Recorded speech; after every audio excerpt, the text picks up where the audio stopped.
Rabasga rayon Fayzobod mahalladagi kottejni garadogimizga kelganmiz. 18 ta kottejdan faqat mana shu 4 ta kottejni sotuvda qolibdi. 3 ta uyimizning narxi bir xil, faqat tarsoy uyimizning narxi sal qimmatroq ekan. Sababini tushuntirib o'taman sразу. Fasadagi original tosh travertindan ishlatilgan ekan. Mana bunaqa zeleniy zonasi ham bo'ladi. Kirish chiqish vhodi ham отдельно bo'ladi. Uyimizga kirish bilan shunaqa fontanlar chiroyli qilib qo'yishdi. Bu yerda yashaydigan insonlar kelsa, nomeriga qarab avtomatik eshik ochib beriladi. Face ID bo'ladi. Xo'p. Uyimizning hamma yoqida kamera bor. Bezopasnost birinchi o'ringa qo'yilgan. Uyimizni 2 etaj plus mansardasi ham bor, plus podol ham bor. Bunda kirib kelganinglarda letniy kuxnya, zeleniy zona. Xo'p, uyimizda korobka holatda. O'zingizlar vkusingizga qarab, o'zingizlar xohishingizga qarab, перегородка qilib remont qilaverasizlar.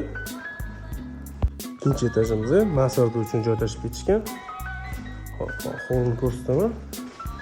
Balkonga chiqqanda hid qanaqa bo'lishini. Mahalliy podvol.